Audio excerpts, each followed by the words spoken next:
Alors, ce soir, le sujet du cours, c'est le mécanisme de la dépendance affective dans le couple. Alors, la dépendance affective dans le couple, pourquoi ce sujet? Parce que j'ai remarqué que souvent, en consultation, alors il y a des problèmes de couple, puisque je m'occupe de couple, et dans le souci qu'on rencontre très souvent, c'est qu'on se trompe d'amour, entre guillemets. On pense que aimer, ça veut dire ne vivre que pour l'autre, ou avoir forcément les papillons dans le ventre dès qu'il apparaît, ou être complètement subjugué. Alors, dans une première étape de relation, ça peut sembler complètement, entre guillemets, normal, c'est l'étape lune de miel, mais là, quand ça commence à s'étaler dans le temps, ça commence à devenir dangereux. Et on va voir pourquoi. Et on va voir en fait que la dépendance affective peut s'installer dans le couple et ne rendre heureux personne, et pourtant on continue. C'est vrai qu'on a l'impression que être en couple, faire des enfants, enfin se marier, faire des enfants, avoir une famille, c'est quelque chose de naturel, c'est la chose la plus facile qui pourrait arriver, enfin c'est normal. Alors qu'en réalité, c'est pas si simple de trouver la personne avec qui je vais réussir à me construire, avec qui je vais réussir à comprendre, enfin avec qui on va pouvoir communiquer, et surtout à réussir à construire une relation, à créer une relation équilibrée et saine. C'est loin d'être simple finalement. Alors, dans la Torah, on nous dit souvent, et c'est vrai que ça peut porter à confusion, qu'on est deux moitiés d'âme et que quand on va se marier, on va ne faire plus qu'un. Et qu'ensuite, on vivra un parfait amour. Le problème de cette notion-là, c'est que inconsciemment, ça rentre dans notre esprit, je suis qu'une moitié d'âme, donc j'ai des manques, mais c'est normal, mais quand je vais me marier, tout ça va se régler. Il va me satisfaire, il va me remplir. Et si chacun des deux pense comme ça, eh bien, c'est pas très positif, justement, pour la dynamique du couple. En réalité, avant même de me marier, je dois être quelqu'un de construit. Alors, qu'est-ce que ça veut dire quelqu'un de construit? C'est quelqu'un qui, justement, a quand même, entre guillemets, pensé ses blessures. Quelqu'un qui n'attend pas de l'autre, qui me donne tout mon bonheur, en fait. Je ne mets pas mon bonheur entre ses mains. Parce qu'à partir du moment où moi j'ai des blessures et ou j'ai des manques affectifs, je me sens vide et que j'attends de l'autre qu'il me remplisse ce vide, qu'il me comble et qu'il pense mes blessures, évidemment que ça va devenir dangereux pour nous deux, puisque je vais complètement dépendre de lui. Et ce n'est pas le but du couple, justement. Le but du couple, c'est d'arriver à se donner, mais on va le voir plus tard. Alors, avant même de parler de la dépendance affective, je voudrais d'abord qu'on se penche sur la notion de dépendance. Qu'est-ce que la dépendance? En fait, d'abord, il faut comprendre que la dépendance, ça prend son origine depuis la naissance jusqu'à l'apprentissage de la marche. Ça va être une période, en fait, où évidemment nos parents ou les éducateurs vont beaucoup nous donner. La maman en général va nous nourrir, va nous apporter. Et là, en fait, il faut comprendre qu'un bébé, un enfant, un nourrisson, après, en grandissant, pour apprendre à marcher, pour apprendre à parler, pour apprendre à manger, pour apprendre à se développer, il va avoir besoin de sentir une sorte de sécurité affective. Pour la ressentir, cette sécurité affective, il va avoir besoin évidemment beaucoup d'amour et d'accompagnement. Mais là, c'est délicat parce qu'en fait, ça veut dire qu'il a aussi besoin d'être autonome. Il a besoin d'assez d'affection et de sécurité affective pour croire en lui et pour arriver à se lancer. D'accord? Maintenant, à partir du moment où c'est déficient, c'est-à-dire que soit il n'a pas assez reçu, il n'a pas senti qu'il a assez reçu d'amour ou qu'il en a trop reçu, et donc il n'arrive plus à se défaire un petit peu de la présence de ses parents pour avancer, eh bien, dans ces deux cas-là, il y a un problème en fait. C'est pas bon pour son processus d'autonomie. À ce moment-là, ça risque d'être entravé parce que s'il ne se sent pas assez fort pour, par exemple, commencer à marcher, bien évidemment, il va mettre plus de temps. Mais s'il se sent... ça peut venir du fait qu'il se sent justement trop couvé et qu'il a l'impression qu'il faut que toujours quelqu'un l'accompagne. Donc c'est bien de donner de l'amour, mais il faut savoir aussi mettre la limite pour que l'enfant puisse se développer. Alors on va parler un peu d'éducation pour comprendre un petit peu le mécanisme de la dépendance. Donc en fait, on remarque le schéma de la dépendance dans deux cas. Où l'enfant a été surprotégé, c'est-à-dire que les parents ont envahi son espace psychique de telle façon qu'il n'arrive même pas lui-même à se développer, à comment on va dire, c'est-à-dire que j'avais une patiente en consultation qui me disait, mais moi, à chaque fois que j'ai voulu me lancer dans ma vie, à chaque fois que j'ai voulu, même un travail, elle n'arrivait pas à le garder plus d'1 an. Et elle me disait, mais parce qu'à chaque fois, je me rappelais de ma mère qui me disait, mais non, mais là, tu ne sauras pas le faire, je vais le faire. Et ça peut être des détails de la vie quotidienne qui ont l'air complètement anodins, comme par exemple, vous savez, quand le petit apprend à faire ses lacets. Alors, il apprend à faire ses lacets, et puis là, on lui dit, bon, allez, laisse-moi faire, là, t'arrives pas, papa. Qu'est-ce qu'il reçoit comme message, là, l'enfant? Il reçoit, je suis pas capable de le faire moi. Donc après, il perd confiance aussi. Il a peur de se lancer parce qu'il se dit, non, mais il y a toujours un maman là qui sera là pour le faire.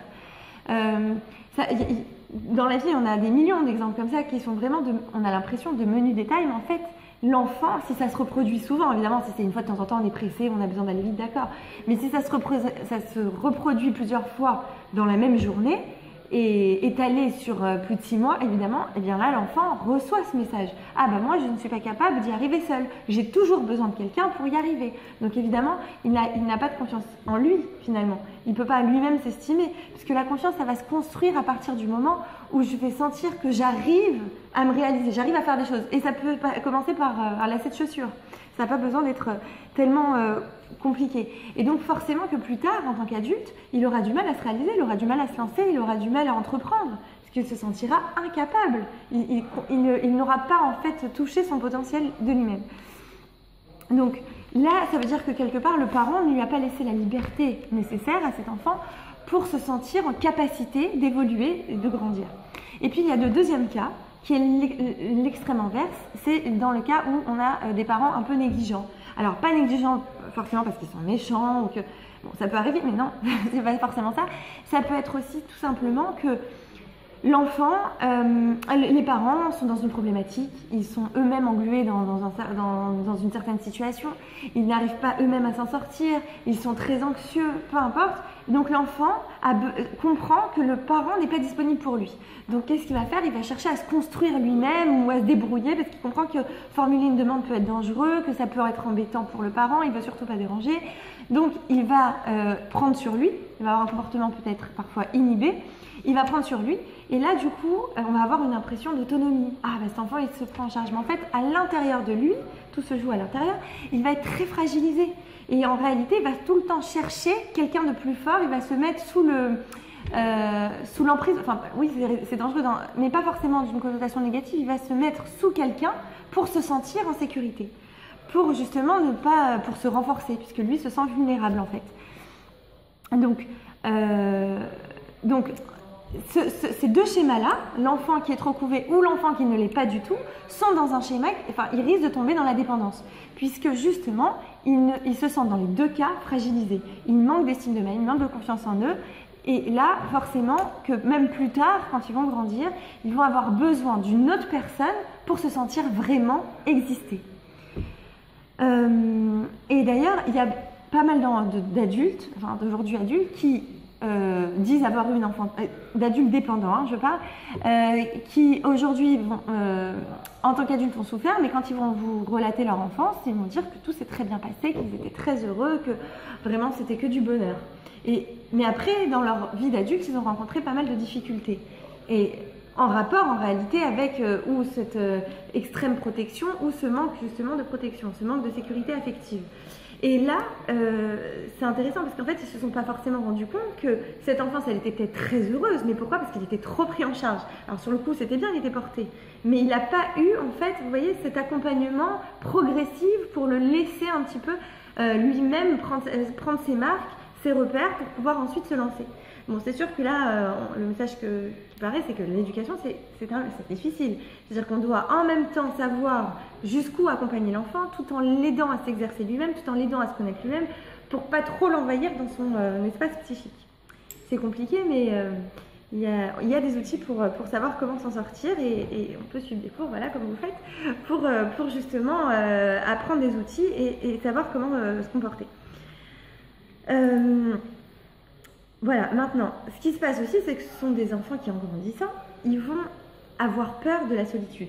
Ce sont des enfants en général qui ont besoin d'être accompagnés, là, vous l'aurez compris. Donc, ils vont chercher toutes sortes d'addictions bon, ça peut être, encore une fois, là, on parle de la dépendance, pas encore la dépendance affective, mais ça peut être les addictions, évidemment, ça touche toutes sortes de domaines. Ça peut être le chocolat, ça peut être la nourriture, on compense par la nourriture, ça peut être la cigarette, ça peut être toutes sortes d'éléments, mais ça va toujours avoir le même effet et ça a toujours le même but. C'est pour apaiser une douleur. C'est-à-dire qu'on se sent à l'intérieur de nous fragile, on a besoin, comme notre instinct de survie, en fait, va travailler très fort. C'est-à-dire que puisque je suis en souffrance, qu'est-ce que je cherche à faire inconsciemment? Je cherche à apaiser ma douleur. Donc vers où je vais, la facilité. La facilité, c'est me faire du bien tout de suite. Le chocolat, on sait, ça a la faculté de me calmer sur le coup. Alors ça m'augmente ensuite mon stress, c'est-à-dire qu'après je culpabilise. Finalement, après je me sens frustrée parce que je sens que j'ai pas résisté, je sens que j'ai cédé à ma tentation et que c'était pas forcément la meilleure chose à faire. Mais sur le coup, c'était plus fort que moi. Et pourquoi? Parce que justement, j'avais besoin d'apaiser ma douleur. Donc, voilà, donc en fait, maintenant, au niveau de la sécurité affective, au niveau de la dépendance affective, évidemment, en fait, je ne vais pas prendre du chocolat, je vais prendre chez l'autre, en fait, je vais avoir besoin de son amour pour moi me sentir exister. Vous voyez où ça mène? Et donc, pour vous parler d'un exemple, pour illustrer le cas où, justement, le cas du schéma où, en fait, où l'enfant petit s'est senti un petit peu délaissé et a dû prendre de l'autonomie, et finalement, ça a donné un adulte dépendant que j'ai traité en thérapie. Eh bien, c'était une femme qui avait 40 ans et qui, en fait, quand elle venait pour perdre du poids, c'est-à-dire qu'elle comprenait que son poids, elle avait essayé toutes sortes de régimes, il n'y avait rien qui marchait, elle a compris que c'était au niveau psychologique. Donc elle vient en thérapie et puis en voyant un petit peu son enfance, qu'est-ce qui s'était passé? Petite, en fait, le père était parti pour X raisons qu'on peut s'imaginer, mais il est parti. La mère s'est sentie complètement, évidemment, délaissée, abandonnée. Elle n'a pas su faire face à cela. Elle avait qu'un enfant, donc ma patiente. Et en fait, la mère, inconsciemment, elle demandait en fait à sa fille d'être forte pour deux. Fallait elle avait besoin, la mère elle-même, d'affection, d'attention. Elle venait de vivre un passage difficile, elle ne savait pas comment s'en sortir. Et elle, qu'est-ce qu'elle faisait? La petite fille, elle avait 10 ans, elle comprenait que sa mère avait ce besoin, elle comprenait qu'elle n'avait pas le droit d'être un enfant, entre guillemets. Donc, pour se renforcer, pour se donner des forces, ce qu'elle faisait, elle est tombée dans le sucre. C'est-à-dire, elle mangeait tout ce qu'elle pouvait de sucré pour compenser son manque à elle, affectif, et pour pouvoir en redonner à sa mère. Et donc, effectivement, elle n'arrivait pas en fait, à maigrir, mais en fait, elle n'arrivait pas non plus à se libérer de sa mère. C'est-à-dire qu'elle a pris conscience en thérapie qu'en réalité, elle prenait en charge la douleur de sa mère et que ce qui l'importait, c'est qu'elle aille bien. Et c'était tellement difficile, parce qu'en réalité, c'est un enfant doit rester à sa place d'enfant, qu'elle prenait en charge la douleur de sa mère. Et donc, pour elle, l'addiction était le moyen de tenir bon face à cette épreuve, face à cette difficulté. Donc, elle se sentait en fait responsable de sa vie. Et ça l'empêchait, elle, de se réaliser. Donc voilà, ça c'était pour vous illustrer un petit peu comment ça peut se vivre en fait, et dû à quoi on arrive dans ce schéma de dépendance. Et il faut comprendre aussi que les personnalités dépendantes, en fait, ce sont des personnes qui vont pas sentir qui ils sont. Ça veut dire qu'ils vont même fuir qui ils sont. S'ils vont dans des addictions, c'est quoi? C'est qu'en fait, au moment de la douleur, au moment où ils ont mal, qu'est-ce qu'il faut faire quand on n'est pas bien, quand on vient de vivre quelque chose de difficile, et pas forcément la grosse épreuve, hein. Ça peut être même une altercation au travail, ça peut être, peu importe, des petits soucis quotidiens. Pourquoi on va forcément aller chercher à s'apaiser? Parce qu'en fait, on n'a pas les méthodes pour traiter au moment où ça arrive notre douleur. D'abord, on a inconsciemment tendance à fuir. Tout ce qui est douloureux, on ne veut pas le vivre, c'est douloureux par définition. Donc on n'a pas envie d'aller vers la douleur. Donc ce qu'on va faire, c'est qu'on va fuir. Et en fait, la solution, elle se trouve justement là, au lieu de fuir, c'est-à-dire que la douleur passera plus vite si on s'en occupe, si on la traite. Donc c'est le contraire, c'est le paradoxe en fait. La douleur, elle nous fait fuir, mais en fait, c'est en l'affrontant qu'on va moins souffrir. On va souffrir peut-être quelques minutes, quelques heures, mais après, ça ira mieux. C'est comme un pansement qu'on enlève. Et en fait, on n'a pas appris à accueillir nos émotions, à s'accorder un temps où justement on va libérer ces émotions, on va les accepter, on va les écouter, on va s'en occuper. Et après, on va évacuer. Et ensuite, on va pouvoir voir les choses avec plus de recul. Parce que tant qu'on n'a pas traité nos douleurs, elles nous enferment. C'est-à-dire qu'elle est toujours là, en fait. Et quand je vais manger un chocolat, ou quand je vais fumer une cigarette, ou quand je vais demander de l'affection à mon conjoint parce que je suis dans une relation de dépendance affective, je crois sur le coup que ça va m'apaiser. Et si lui, par exemple, quand je suis dans le cas de la dépendance affective, on va plus développer ensuite, S'il ne sait pas m'apaiser à ce moment-là, je vais lui en vouloir. Parce que j'ai des attentes qui sont démesurées en réalité. Je n'ai pas à lui en vouloir pour ça. C'est à moi en réalité d'apprendre à traiter mes émotions et mes douleurs. Lui, il n'y est pour rien. Mais moi, je vais attendre de lui quelque chose d'impossible en fait. Et donc, je vais toujours être dans la frustration. Donc, ça va me rajouter la douleur. Et quand c'est le chocolat ou les cigarettes ou peu importe, ben finalement, je vais manger ce chocolat ou je vais fumer cette cigarette, mais après, je vais en vouloir. Sans sa cigarette, je me dirai, c'est mal santé, c'est pas bon, j'arrive pas à respirer, je suis essoufflée, non mais vraiment, je suis bête. Donc, je baisse encore mon estime de moi. Donc, je pars dans un mauvais cercle. Quand c'est l'histoire de... quand c'est l'histoire au contraire du chocolat, ben je vais me dire j'ai grossi, c'est pas mauvais pour mes dents, peu importe, je vais me sentir encore plus mal. Donc ça n'aura rien résolu, ça n'aurait fait que rajouter une couche à ma douleur en fait. En fait, et voilà, maintenant, une personne dépendante, elle a l'impression que forcément la solution à son problème intérieur va venir de l'extérieur. C'est ça la grosse erreur, c'est qu'en réalité, si le problème est intérieur, et ben c'est à l'intérieur de moi que je dois le traiter. C'est certainement pas à l'extérieur que je vais trouver la solution. Au contraire, ça va que m'en rajouter. Maintenant, dans le cas donc, du couple et de la dépendance, comment ça se passe?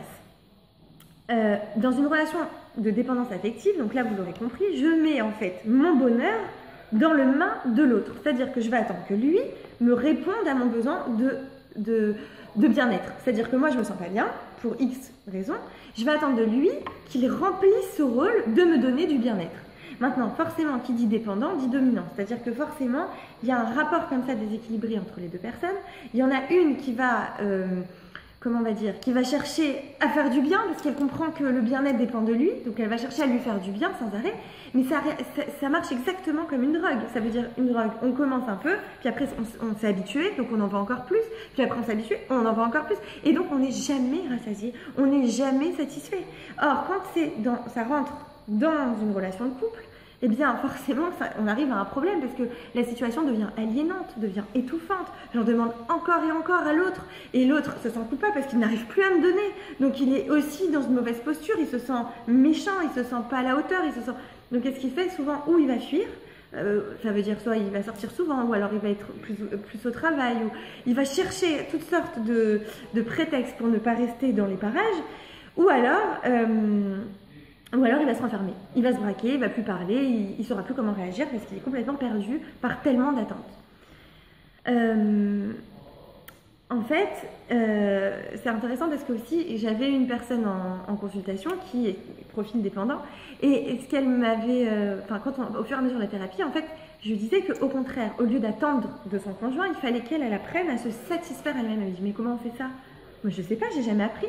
Et en fait, pour elle, c'était... pour certaines personnes, ça semblait évident que c'est évident que mes besoins, c'est à moi de... J'ai faim, je vais aller me faire à manger. Je sais pas, j'ai besoin de vêtements, je vais aller me les acheter. Toutes sortes de choses complètement peut-être naturelles pour certains, mais pour d'autres, c'est ah mais non, moi j'ai jamais pensé à moi, bah, c'est à lui de penser à moi. Si ça lui plaît pas, bah, qu'il m'aide à changer ou qu'il fasse pour moi enfin c'est tout lui quoi. Alors qu'en réalité, évidemment, c'est ma responsabilité. J'ai une âme, j'ai un corps, on me l'a donné, enfin, j'aime me la donner, à moi de m'en occuper. À personne d'autre, je dois confier ce pouvoir. Et d'ailleurs, c'est dangereux. Pourquoi on rencontre aussi des couples où il y a un dominant, indépendant, enfin, une personne qui va avoir une emprise sur l'autre, parce que justement, je lui ai donné ce pouvoir. À moi aussi de savoir prendre ma responsabilité et de me dire, non, mais c'est à moi de m'occuper de moi en premier lieu. C'est pas à l'autre de prendre ce rôle-là. Et donc elle me disait mais ce qui est le plus difficile pour moi là dans la thérapie, elle me disait ce qui est le plus difficile pour moi c'est de penser à moi, j'y arrive pas, je sais même pas comment on fait ça. C'est difficile après à expliquer. Ça semble évident en fait parfois, mais en fait ça l'est pas. Ça l'est pas. Et c'était quelqu'un qui allait se laisser aller, c'est-à-dire elle va pas, si elle est pressée ou quoi, elle va pas manger, elle oubliait complètement de manger, si elle a des médicaments à prendre elle les prenait pas, si toutes sortes de petits détails encore une fois qui touchaient à sa personne qu'elle ne faisait pas, mais elle était complètement penchée sur l'autre par contre. À ça pour satisfaire les besoins de l'autre c'était au top. Mais c'était trop. Et là encore, quand on rentre dans ce genre de relation, ce qui est dangereux, c'est qu'en fait, on va chercher à toujours satisfaire les besoins de l'autre. C'est justement pour se fuir. Encore une fois, on a des douleurs, on ne veut pas les voir, on ne veut pas les traiter, on ne sait pas les traiter, on est complètement perturbé. Qu'est-ce qu'on fait? On s'occupe des besoins de l'autre. Alors on va tout faire, et puis comme l'autre après il va se lasser parce que c'est jamais suffisant, on va se dire mais pourquoi? J'arrête pas de donner et il est jamais content. Mais oui, mais parce que justement, tu n'as pas su mettre une limite et tu l'as pas mis en face de lui-même. Tu es là comme un objet. En fait, on est dans une position d'objet. On n'est pas dans une position de personne, de relationnel équilibré. L'autre, c'est un objet. Il est là juste pour satisfaire. Mais après, il s'en plaint. Parce que lui-même n'a pas conscience qu'il a aussi généré ce genre de situation. Les deux, en réalité, sont responsables. C'est pas qu'une a trop exagéré. C'était aussi à l'autre de dire stop. T'as pas besoin d'exagérer. Enfin, tu n'as pas abusé comme ça aussi. Voilà. Donc, à force, en fait, de désavouer ses propres exigences, d'accord, la personne qui va être dépendante, elle va s'abstenir d'être elle-même. Elle va complètement se couper de ses aspirations, de ses désirs, de sa volonté, de ce qu'elle est, de ce qu'elle veut. Elle va même plus savoir qui elle est d'ailleurs. Combien j'en ai qui me disent mais je sais plus. Je dis prenez du temps pour vous. Mais qu'est-ce que je fais pendant ce temps-là? Qu'est-ce que je fais? Et ben, vous allez chercher ce que vous aimez dans un premier temps. Alors j'en ai une comme ça. Au prochain, elle a trouvé quelque chose qui lui plaisait beaucoup. Elle a pris des cours de dessin. Et elle s'est rendue compte qu'elle avait beaucoup de talent et qu'elle adorait ça et qu'elle a appris très vite et maintenant elle fait plein de tableaux, elle est très contente. Et elle fait d'autres choses en plus maintenant. Mais elle a appris qu'en fait elle avait beaucoup de potentiel à exploiter et qu'elle n'était pas obligée de ne vivre que pour l'autre. Et au contraire, elle devient même plus intéressante en étant elle-même intéressée par ses capacités. Bah, forcément, elle les améliore. Donc forcément, même pour la personne qui vit avec elle, elle devient quelqu'un, elle devient intéressante. Elle a un cachet qu'elle n'avait pas avant.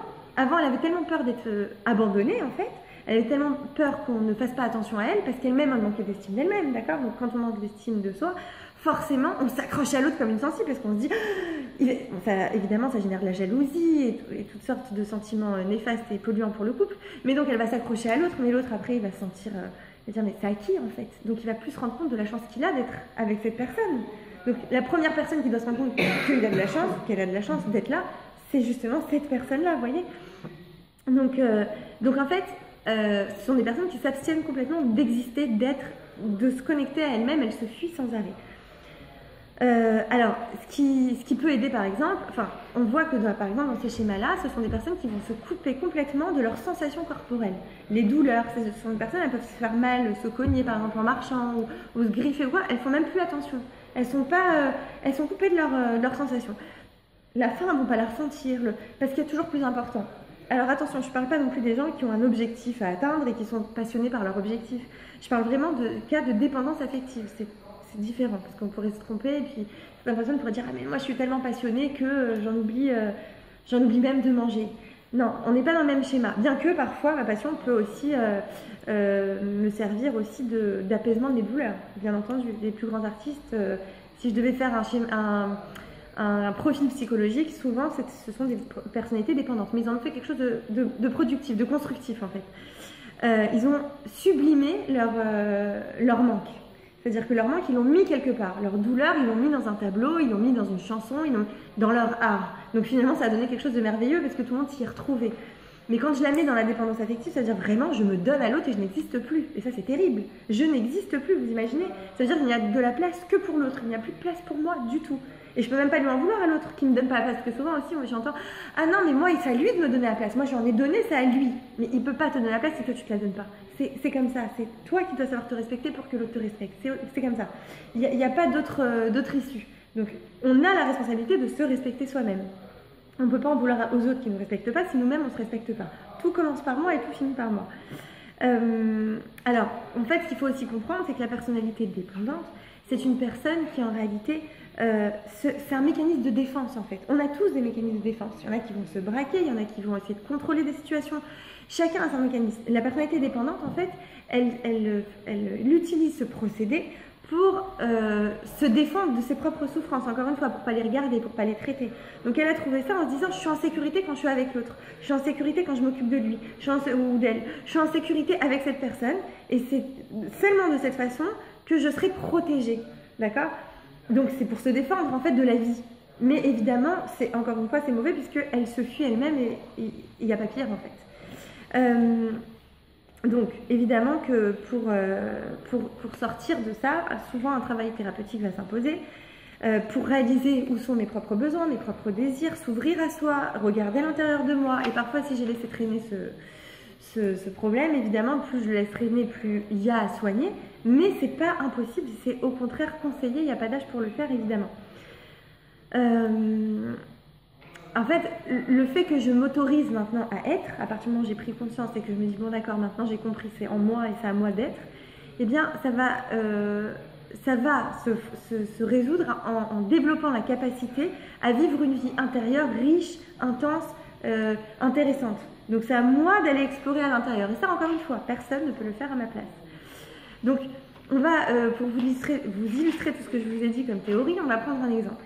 Imaginez maintenant que vous avez une cuisine magique. Alors vous allez me dire non mais moi j'ai cette cuisine. Une cuisine au projet où il y a de tout. Des fruits, des légumes, du chocolat, de tout. Des gâteaux mais aussi des produits bio. Enfin vraiment de tout. Et tous les jours vous vous préparez bien à manger, vous manquez de rien. Puis là il y a quelqu'un qui tape à votre porte et qui vous dit voilà je te présente une pizza. Est-ce que tu accepterais une pizza en échange de moi qui va contrôler ta vie? Regarde, ça va pas toi? Non mais salut. Hop, et on ferme la porte, si là celui-là, n'importe quoi. Dans ce cas-là, oui. Imaginez par contre que vous n'avez pas de cuisine. Vous n'avez rien mangé depuis des jours et des jours. Vous n'avez rien. D'un frigo vide, rien. Vous avez faim. Là, il y a quelqu'un qui tape à votre porte. Et vous dit voilà, je t'offre cette pizza, en échange, je contrôle ta vie. Si vous lui dites ce que tu veux, rien que donne-moi à manger. C'est vrai ou pas? Pourquoi on réagirait comme ça? Parce qu'on a faim. Et en fait, il faut comprendre que quand on est dans un manque affectif profond, et ça c'est le cas du dépendant, et bien c'est exactement ça. Il va croire qu'il n'a pas assez d'amour en lui. Il a trop de manque affectif. Donc, quand quelqu'un va venir et lui présenter un peu d'amour, lui faire des compliments, être agréable dans un premier temps ou quoi, tout de suite il fonce. Ah, il m'estime. Parce que lui a oublié de s'estimer. Donc lui, il manque d'estime de lui. Donc la première personne qui va venir et qui va lui donner un peu d'amour, il va tomber dans le panneau. Parce qu'il a faim. Vous voyez, il a faim d'amour, il a faim d'affection.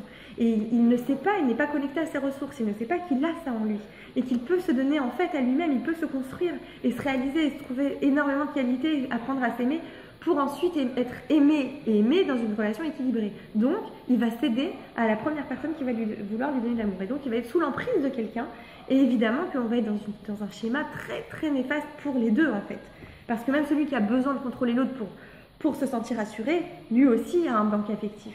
S'il va chercher quelqu'un qui manque d'estime de lui, c'est que lui aussi a un problème. Sinon, il n'aurait pas besoin de quelqu'un qui manque d'estime de lui, il aurait besoin de quelqu'un qui se respecte lui-même. D'accord? Donc, pourquoi il fait ça? Parce qu'il se sent rassuré quand il a l'emprise sur l'autre, quand il contrôle. Ça le calme lui aussi. Donc, on est dans un schéma où tous les deux finalement sont dépendants, sauf qu'il y en a un qui est en dessous de l'emprise et l'autre, enfin, le dominant est celui qui est en dessous. Maintenant, comme je vous l'ai dit tout à l'heure, ce qui va se passer, c'est encore une fois que c'est une addiction, c'est comme une drogue, c'est pas de l'amour. Tout ça, ce schéma, ce mécanisme de dépendance affective, c'est tout sauf du véritable amour. Donc on est dans un schéma où en fait il y en a un qui va être comme un boulimique d'amour. C'est-à-dire il va toujours en demander encore et encore et encore, et l'autre va se sentir toujours frustré de ne pas pouvoir en donner assez. Et ça, ce qui va se passer, c'est qu'il va y avoir un climat conflictuel sans arrêt. La compréhension va se renforcer, la souffrance va se manifester chez les deux partenaires, et ça peut aller loin. Ça peut, évidemment, alors les ruptures sont impossibles. À chaque fois qu'ils essayent de rompre, ils vont se retrouver quand même. Ils vont essayer de recoller les morceaux. Ils vont essayer sans arrêt parce qu'ils sont dépendants. Donc, et c'est ça qui fait qu'ils restent ensemble. Parce qu'ils ont l'impression qu'ils ne peuvent pas l'un sans l'autre. C'est un besoin. À partir du moment où on se dit « j'ai besoin de lui pour vivre ma vie », et là, il faut comprendre que c'est pas ça. Parce qu'évidemment, on doit aimer son conjoint. Évidemment, la question n'est pas là. Mais on ne doit pas utiliser des mots comme « j'ai besoin »,« je suis obligée ». Ça, c'est des mots, déjà, rien que de le dire, c'est aliénant. Je fais le choix d'être avec cette personne parce que je me sens bien avec cette personne, parce que je sais que je peux lui apporter, lui peut m'apporter, on va se donner l'un à l'autre. Mais j'ai pas un besoin que si je suis pas avec lui, je vais mourir. Et ça arrive, j'en ai rencontré, je vous dis, ça arrive. On peut très bien être avec quelqu'un et avoir l'impression que si demain il lui arrive, enfin, évidemment que personne ne souhaite, mais je veux dire, si demain il choisit de partir, je vais mourir, je vais pas supporter. Ça fait référence aussi à la blessure peut-être que j'ai en moi, une blessure d'abandon. Je me suis sentie abandonnée dans mon enfance, donc forcément je vais m'accrocher comme une sensible à la personne. Et ça, ça je développe dans un autre cours, c'est connaître son être intérieur, vous pourrez le trouver sur le blog, où je décris les 5 blessures et ce qu'elles génèrent en fait dans ma vie. Et la blessure d'abandon, la blessure du rejet aussi, va forcément générer ça, va forcément générer un profil de dépendant. Je vais chercher à happer l'autre pour me sentir moi-même rassurée. Et vous aurez compris, en fait, je ne serai jamais rassurée. Et le problème, c'est que je vais lui en vouloir à l'autre. Parce que je vais penser que c'est sa faute, il ne me donne pas assez. Sans arrêt, je vais être en demande. Or, un, il va être en demande, et l'autre, il va être frustré, il va dire, mais je ne comprends pas, qu'est-ce que je peux donner de plus? Qu'est-ce que je peux donner de plus? J'ai l'impression d'être bouffée, j'ai l'impression d'être happée, j'étouffe. Donc, qu'est-ce que je peux donner de plus? Donc, il y en a un qui se sent très coupable, et l'autre qui se sent toujours en manque. Donc, c'est un problème pour se construire. Et bonsoir.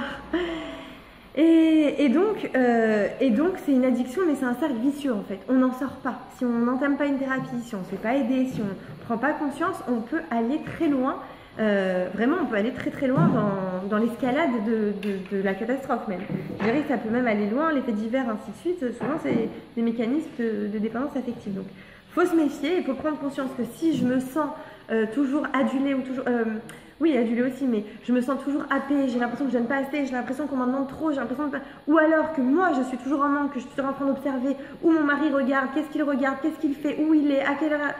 C'est que j'essaye de le contrôler quelque part, je lui en demande beaucoup trop. C'est pas ça en couple, d'accord? Évidemment, ça doit être basé sur la confiance. Maintenant, il y a un cas particulier, c'est la dépendance affective réciproque. C'est-à-dire que les deux, en fait, se sentent bien dans ce schéma-là. Tous les deux, il y a de la confiance quand même, mais c'est-à-dire que ils se suffisent à eux-mêmes, ils s'autosuffisent. Ils n'ont pas besoin de voir des amis, ils n'ont pas besoin d'avoir une vie à eux. C'est tout ensemble. Ils se coupent même de toutes leurs relations. Il n'y a qu'eux qui comptent, il n'y a qu'eux ensemble. Alors, ils se mettent en retrait du reste du monde. Dans un premier temps, ça peut fonctionner. Mais là où ça va plus fonctionner, c'est qu'il y a un moment, un des deux va vouloir, si en tout cas il y en a un des deux qui va vouloir un petit peu s'ouvrir vers l'extérieur et qui va sentir qu'il étouffe dans cette relation, et bien là, il va y avoir un danger. Et en fait, parce que un va sentir que l'autre se décentre de la relation de couple, ça ne va pas lui convenir. Donc il va happer encore, et donc encore une fois, ça ne va pas le faire. Donc encore une fois, cette dynamique va se casser, va se rompre, et ne va pas nous aider finalement à construire encore une fois une relation équilibrée. En fait, parce que l'autre aura l'impression de perdre l'objet de son amour, et c'est une idée insupportable. Il dit, si je le perds, je me perds. Si je le perds, je me perds. Mais au contraire, on ne doit pas penser comme ça. C'est pas si je le perds, je me perds. Si je le perds, j'ai mal. Si je ne veux pas le perdre parce que je l'aime, mais je me perds pas. Moi, je sais où je suis. Moi, je sais qui je suis. Moi, je connais mon être en fait. Vous voyez, je ne vais pas me perdre. C'est ça qui est important. Non, je ne me perds pas. Si je sens que je me perds, c'est que je suis dans un schéma de dépendance. Je peux être déstabilisée, je peux être mal, je peux ne pas vouloir, mais je peux pas me dire ça y est, la vie ne vaut pas la peine d'être vécue. Je veux mourir si jamais la personne n'est pas là. Là, il y a quelque chose de pas bon, vous voyez, de malsain. Donc, il y a la solution quand même, je vous rassure. Pour retrouver un schéma équilibré, on peut le faire. C'est-à-dire qu'en fait, le conflit d'où il vient? Il vient du fait que il y en a un qui a un besoin de fusion et l'autre qui a un qui a un trop grand besoin de fusion et l'autre qui a un trop grand besoin d'autonomie. Donc, évidemment, conflit. Donc, comment on fait? Il faut rééquilibrer les deux schémas. D'abord, ce que le dépendant peut faire. Le dépendant, il peut apprendre à vivre un certain degré de solitude et se remplir de cette solitude, l'accepter cette solitude, apprendre à se connaître, commencer à avoir des activités sociales, pratiquer un sport, toutes sortes d'activités qui soient en dehors de l'autre, en dehors et qui se décentrent un petit peu de l'autre. C'est-à-dire que le couple ne veut pas dire rester fusionnel, collés comme des frères siamois toute la vie, pas du tout, pas du tout. Au début du cours, savoir se trouver. Alors même si la Torah nous dit on est deux moitiés d'âme et on va se retrouver, on est deux moitiés d'âme, oui, mais ça ne veut pas dire que c'est au niveau spirituel, ça ne veut pas dire que je suis une moitié de personne. Ça veut dire que moi je dois être justement assez rempli, construit, équilibré pour arriver à construire avec l'autre et à créer une relation d'amour, d'échange, de complicité, de partage. Si je suis dans un schéma où j'attends tout de l'autre, c'est mauvais, hein. Donc je vais chercher le dépendant, ce qu'il peut faire, il peut chercher à se développer, à apprendre quelque chose qui lui fait plaisir. Parce que, encore une fois, le dépendant en général ne sait pas ce qui lui fait plaisir, il n'en a aucune idée, il ne s'est jamais penché sur la question, il n'a jamais voulu savoir, et il pense même qu'il est inutile. Il se dit même, ah non, mais si je ne suis pas avec lui, je ne sers à rien. Or c'est faux, évidemment, on est tous là pour une raison, donc il ne sert pas à rien, mais il n'a juste pas cherché à savoir qui il était. Donc, prendre ce temps-là et arrêter de se faire de l'auto-sabotage. Parce que le dépendant, effectivement, il s'auto-sabote inconsciemment sans arrêt. Il pense qu'il n'est pas à la hauteur. Donc, qu'est-ce qu'il va faire? Il va se conforter dans des idées où il ne sera pas à la hauteur. C'est comme s'il se faisait croire à lui-même, je ne suis pas à la hauteur, donc il va se mettre dans des situations où, effectivement, il n'est pas à la hauteur. Donc là aussi, le travail thérapeutique va consister à identifier les croyances limitantes. Donc les croyances, dans tous les cours, ça revient les croyances. Parce que c'est la base de la psychologie. Les croyances, c'est ce qui fait force de loi dans mon esprit. C'est comme des convictions, c'est la vérité absolue pour moi. Selon mon expérience, selon mon vécu, selon mes interprétations que j'en fais, selon mon éducation, je me suis fait des idées sur la vie. Et des idées qui sont très fortes. Et si je suis convaincue que je n'ai pas de valeur, que je suis inutile, que je ne sers à rien, que je n'ai pas de capacité, que je n'ai pas de talent, ainsi de suite, je vais me mettre dans des situations qui vont prouver ce que ma croyance me fait croire. C'est-à-dire que je vais me mettre dans un boulot où je ne me fais pas respecter, où on va me dire que je ne suis pas à la hauteur, que je ne suis pas capable, que je ne suis pas bon, que ainsi de suite. Pourquoi? Parce que moi, j'y crois très fort. Mais si je croyais l'inverse, inconsciemment, je générais du positif autour de moi. C'est pour ça que c'est très important les croyances et que ça revient dans tous les cours. Donc justement, je vais arrêter de m'auto-saboter à partir du moment où j'ai des bonnes croyances sur moi-même. Donc le travail du dépendant, c'est justement de revoir la vision qu'il a de lui-même. Commencer à comprendre qu'il a une valeur lui aussi. Et en fait, quand je vous ai parlé de l'autonomie, ce besoin d'autonomie qu'on a tous, mais qu'à un moment donné de notre enfance, on n'a pas su prendre en fait, on n'a pas su être autonome pour de vrai. J'ai pas su être autonome, ou j'ai pas acquis cette autonomie véritable. Eh bien, il n'est jamais trop tard pour l'acquérir. Parce qu'en réalité, quand je me suis mise dans ce schéma de dépendant affectif, eh bien, je n'étais pas autonome, j'étais dépendant de l'autre. Donc, par définition, je n'étais pas autonome. Mais il n'est jamais trop tard pour devenir autonome. C'est-à-dire que c'est un travail que j'aurais dû faire déjà depuis jeune, dans mon enfance. Je ne l'ai pas fait, c'est pas grave. Pour me dire, ok, ben, je vais le faire maintenant. Donc, le réaliser. Autre notion très importante, c'est de savoir que ce n'est pas à l'autre de changer, c'est à moi de changer. C'est à moi de travailler sur moi. Et l'autre, les attentes que j'ai sur lui sont injustifiées. C'est pas à lui de me procurer mon bonheur, c'est à moi de me procurer mon bonheur. C'est à moi de me donner tout ce dont j'ai besoin. Lui, s'il me donne, c'est un bonus, mais c'est pas de lui que je dois tout attendre. Et ça, c'est très difficile en général de comprendre parce que même dans la notion du couple qu'on a et qui est véhiculée par les médias, par les films, ainsi de suite, c'est quand je vais rencontrer le prince charmant sur son cheval blanc, je vais m'envoler, je vais être la princesse et ainsi de suite. Pas du tout, ni princesse ni cheval blanc. Et la réalité, il faut l'affronter, c'est tout. Donc ça manque de romantisme peut-être, mais en réalité, quand on est dans la réalité, on la trouve passionnante. Et quand on l'affronte vraiment, on la trouve épatante, époustouflante, parce qu'on apprend à se connaître nous-mêmes, on apprend à se réaliser, on comprend pourquoi Hachem nous a mis dans ce monde, on est passionné, donc on n'a pas besoin du cheval blanc, tout ça c'est de la chimère, tout ça c'est du vent, donc on nous fait croire pour nous faire rêver, pour mieux vendre, mais c'est pas la réalité, c'est pas ce qui va vraiment nous aider à nous construire et à devenir en fait. Donc ensuite d'accepter, donc le dépendant doit comprendre que c'est lui qui doit changer. Il doit investir son énergie émotionnelle ailleurs que dans le couple.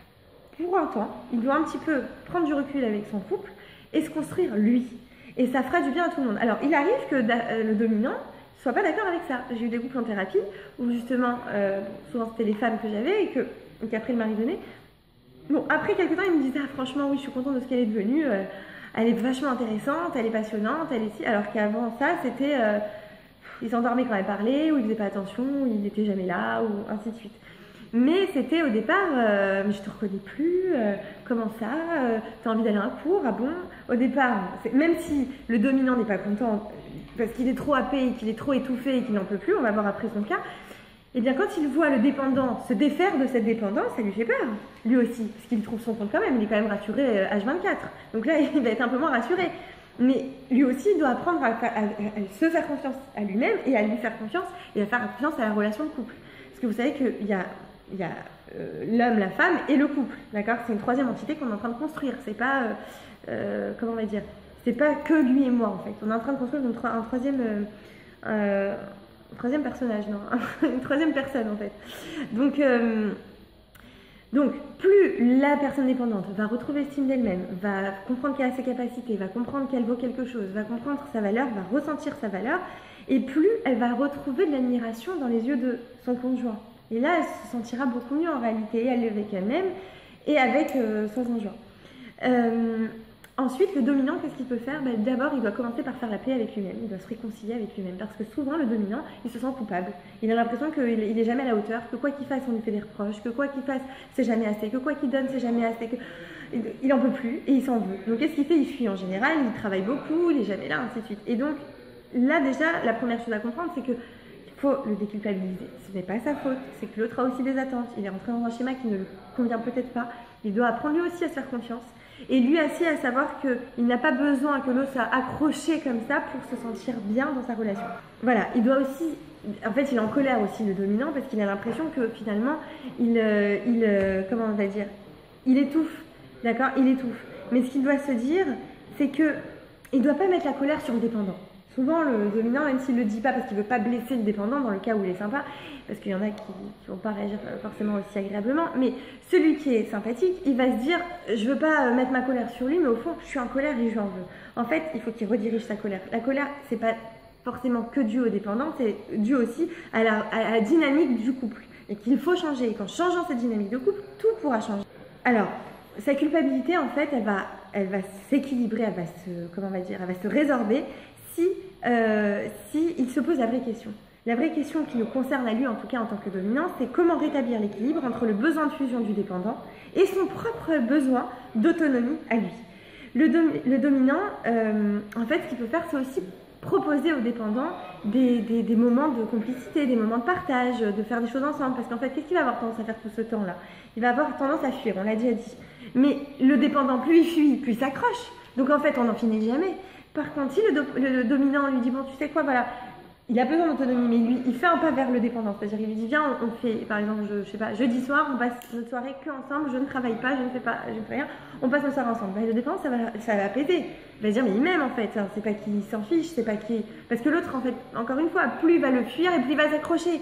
Et il va pas se sentir assuré, donc ça va augmenter son sentiment de vide et de manque affectif. Donc le dominant doit, évidemment, ça c'est mieux quand c'est dans le cadre d'une thérapie, parce que quand je le fais, c'est-à-dire que là il est en train de fuir, d'un coup le dominant, imaginons qu'on n'est pas en thérapie, qu'ils n'ont pas pris conscience, qu'ils sont toujours dans ce schéma, et que là le dominant arrive et dit, bon, tu sais quoi, puisque je vois que je donne pas assez et qu'il n'est jamais content, allez, je vais lui réserver une soirée. Bon, ça va l'apaiser sur le moment, peut-être un peu, mais s'il a paralysé qu'il était dépendant et que c'est à lui de changer et que sa frustration il la met sur l'autre, mais que l'autre n'y est pour rien, on n'avancera pas non plus, parce qu'au bout d'une soirée, il va dire, ah mais c'est pas assez une soirée, il faudrait 2 soirées, puis après 3 soirées, puis l'autre va dire, mais attends, j'ai fait un effort, j'ai essayé d'avancer, j'ai essayé de lui faire plaisir, il n'y a rien qui a marché, donc pourquoi je continue? D'accord? Donc, tandis que quand c'est dans le cadre d'une thérapie, la différence c'est qu'on prend conscience de certains événements et on s'apaise par rapport à nos colères, à nos rancunes, à ce qui ne va pas, on met tout sur table. Donc on peut commencer ce processus-là et ces solutions sont valables dans cette situation-là. Maintenant, même si pour le dominant ça peut être difficile de faire tellement d'efforts et de donner, alors qu'au départ il se sentait coupable, ça en vaut la chandelle. Ça veut dire qu'une fois que je fais ces efforts-là, au départ c'est peut-être un peu difficile, mais après une fois que l'autre est apaisé, je vais enfin respirer parce que je suis plus dans une relation où j'étouffe. Et je peux changer cette sorte de relation. Évidemment que ça peut changer aussi si l'autre fait ses efforts. Si l'autre ne les fait pas, au moins je me serais dit, j'ai tout essayé. Mais lui, il a un problème qu'il ne veut pas régler. Alors tant pis, au moins j'ai tout essayé. Mais au moins je pars la conscience tranquille, si jamais je dois partir. Alors, ce que les deux peuvent faire ensemble, évidemment, c'est communiquer. On en revient toujours à la communication. Mais quand je parle de communication, je me suis dit que c'est important que je précise. C'est pas la communication où on se parle, on passe un petit moment sympathique. Non, c'est pas ça seulement la communication. La communication, c'est rentrer avec l'autre en contact. Communiquer, c'est vraiment... Ça veut dire quoi rentrer en contact? Ça veut dire que j'écoute véritablement qui est l'autre. Je m'oublie pendant un moment et j'écoute. C'est-à-dire que je fais appel à l'empathie. C'est vraiment un outil, l'empathie. C'est-à-dire que je m'oublie, j'oublie mes problèmes, j'oublie mes soucis et je me fonds dans l'autre pour un moment. Attention, je vous ai dit que c'était pas bien de se fondre dans l'autre, alors vous allez dire, mais attends, qu'est-ce qu'elle raconte? Elle dit un truc et son inverse. Non, ce que je veux dire, c'est qu'il y a des moments, évidemment, où on a besoin de montrer qu'on est à l'écoute. Ça, évidemment. Mais je ne dois pas, ça veut dire je garde mon avis, je garde mon opinion. Imaginons que mon avis et le sien sont en désaccord. On a le droit, on n'est pas obligé d'être en accord. Tiens, ça d'ailleurs aussi, c'est très caractéristique des relations dépendantes, des profils dépendants. Dès que l'autre va dire qu'il n'est pas d'accord, eh ben, il va se dire il m'aime pas. On devrait toujours être d'accord. C'est comme si on était avec l'autre a l'impression je suis avec un deuxième moi. Non mais c'est pas un deuxième toi, on est deux personnes différentes avec deux caractères différents, donc forcément avec deux éducations différentes, avec deux expériences différentes, avec deux vécus, tellement de choses différentes. Évidemment que je vais pas forcément être d'accord avec toi. Donc ça ne veut pas dire que je t'aime pas, ça veut dire juste que j'ai une opinion différente de la tienne. Et ça ne veut pas, c'est-à-dire ne sois pas déçu du genre de prendre ça comme un manque d'amour. Ce n'est pas un manque d'amour, c'est que j'existe aussi. Et je dois accepter l'existence de l'autre. Et les deux doivent doivent être dans cette démarche. Donc la communication, c'est vraiment s'oublier pour écouter l'autre à un moment, et les deux doivent faire cela, pas qu'un, évidemment. Ça veut dire que là, j'écoute vraiment les besoins, qui est l'autre intérieurement. Mais évidemment, pour arriver à faire ça, qu'est-ce qu'il faut faire d'abord? Il faut savoir d'abord communiquer avec soi. Si moi-même, je ne sais pas m'entendre, puisque si je suis dans le schéma de dépendant, le dépendant ne sait pas s'écouter, il n'écoute que les autres, il n'écoute que les besoins des autres, il se moule dans les besoins des autres, il satisfait sans arrêt les autres. Lui, il n'existe pas, il n'a plus de présence. Donc forcément qu'il ne rentre pas en contact avec lui-même. Donc quand il va parler de lui, il ne saura pas parler. Souvent, j'en ai qui me disent, j'arrive pas à trouver les mots pour parler. Mais oui, parce que intérieurement, souvent, ce sont des personnes qui n'arrivent pas à se regarder. Donc si elles ne s'écoutent pas elles-mêmes, elles ne pourront pas écouter l'autre. Enfin, elles auront du mal en fait à savoir qui est l'autre. Ou parfois, elles vont savoir qui est l'autre, mais pas savoir qui elles sont. Donc après, elles ne pourront pas exposer leur avis comme il faut. Donc ce qui est important pour la communication, la vraie, c'est d'abord avoir une communication avec soi. D'abord savoir s'entendre, d'abord savoir même se parler, oui. Des fois on me dit, ah, pour une femme, c'est pas grave. Vous prenez une pièce vide et vous essayez de parler même à haute voix pour que ça sorte. L'important, dans un premier temps, déjà, c'est que ça sorte. Après, vous le ferez dans votre tête. Mais déjà, écoutez-vous. Qu'est-ce que vous pensez? Où vous avez mal? Qu'est-ce qui vous fait plaisir? Qu'est-ce qui vous fait pas plaisir? Écoutez-vous. Sortez ce que vous avez à l'intérieur. Et ensuite, en faisant cette démarche-là, d'abord, vous pourrez expliquer à l'autre qui vous êtes. Où vous avez mal, qu'est-ce qui vous a blessé, sans crier, parce que vous serez détendu avec vous-même. Vous saurez où sont les douleurs, où sont les points sensibles. Et donc l'autre, vous pourrez le guider vers vous-même. Et là, on arrivera à une véritable communication. Mais on ne peut pas arriver à une communication avec quelqu'un qui ne sait pas communiquer avec lui. C'est très difficile. Parce que sinon, c'est comme si, encore une fois, il attend de l'autre qui lui explique tout sur lui-même. Il y en a qui le font. Combien de gens qui me disent, ah, mais j'en ai marre de jouer là-dessus, je suis toujours en train de lui expliquer ce qui... Mais en fait, c'est pas service qu'on rend finalement, parce que l'autre aussi, du coup, d'abord, il a l'impression qu'il faut toujours quelqu'un pour lui expliquer sa personne. Et en plus, il se dit, ben, elle sait mieux que moi. Et en plus, non, et pas que ça, il se dit tout simplement, ah ben, elle est plus intelligente, quoi. Elle sait tout sur moi et moi, je sais rien sur moi. Donc, il se sent rabaissé par ça. Donc, du coup, il se braque. Il se ferme, mécanisme de défense en place, c'est fini, on l'a perdu. donc, en réalité, c'est très important de savoir soi-même se parler, soi-même s'assumer, soi-même s'affronter. Là est le secret, en réalité, d'énormément de problèmes psychologiques. Parfois, je me dis qu'en fait, tous mes cours, ils tournent autour de ça.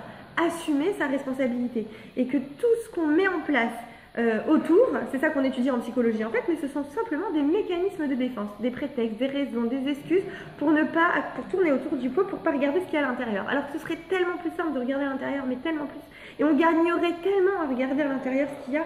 C'est quand on regarde à l'intérieur qu'on est vraiment connecté à soi, c'est vraiment quand on est connecté à soi qu'on arrive vraiment à communiquer avec l'autre. Quand on arrive à communiquer avec l'autre, forcément on est épanoui. Quand on est épanoui, bah forcément on épanouit tout le monde autour de nous. Donc c'est déjà la base de savoir communiquer avec soi. Et donc justement l'amour c'est ça, c'est l'équilibre. Et donc pour aimer les autres, pour aimer l'autre, pour construire un couple, eh bien il faut d'abord s'aimer soi-même, il faut d'abord se respecter soi-même, il faut d'abord s'écouter, il faut d'abord s'entendre, il faut d'abord savoir qui on est. Et là on arrivera à aimer l'autre. Et là on arrivera à comprendre l'autre. Et là on arrivera à se faire comprendre de l'autre. Donc si on devait résumer, pour finir ce cours sur les mécanismes de la dépendance affective, eh bien on dirait que forcément si moi je n'ai pas appris à m'écouter, à me respecter, à m'aimer, à me connaître, eh bien je risque fort de tomber dans un schéma de dépendance puisque j'attends de l'autre qui me donne tout ce que moi je n'ai pas réussi à me donner à moi-même. Et encore une fois, qui dit dépendant dit dominant. Donc après, je risque de tomber dans une relation complètement déséquilibrée. Je vais me sentir étouffée, aliénée. Je vais pas pouvoir respirer, je vais manquer d'oxygène. Et cet oxygène, elle se trouve finalement à l'intérieur de moi. Et toujours se rappeler, tout commence avec moi et tout se finit avec moi. C'est-à-dire que si je veux voir quelque chose changer dans ma vie, déjà dans mon état d'esprit, je dois commencer moi à faire ce changement. Arrêter d'attendre que le changement vienne de l'extérieur. Personne à l'extérieur ne peut nous donner ce que nous, on peut se donner à soi-même. Donc à nous de faire ce travail pour nous-mêmes, parce qu'on s'aime suffisamment pour se donner les meilleurs moyens de sortir d'une certaine situation ou d'une certaine relation toxique ou de toutes sortes de relations. Parfois on en attire plusieurs. Mais pourquoi on attire plusieurs relations toxiques? Parce que nous-mêmes on a des manques affectifs et qu'on ne sait pas comment y répondre. Alors on les attire finalement parce que inconsciemment on a l'impression qu'ils vont combler tout ça, on va se sentir utile, on va sentir qu'on a un rôle à jouer, on va sentir... Mais non, le rôle ne doit pas être là. Le rôle en réalité, c'est juste de m'occuper de moi, de m'écouter. Alors pas de façon égoïste évidemment, mais justement je m'écoute pour mieux écouter l'autre en réalité, pour mieux le guider vers moi-même. Et là je vais revenir à un schéma équilibré, sain, apaisant, épanouissant. Donc d'abord être épanoui avec moi pour être ensuite épanoui avec l'autre.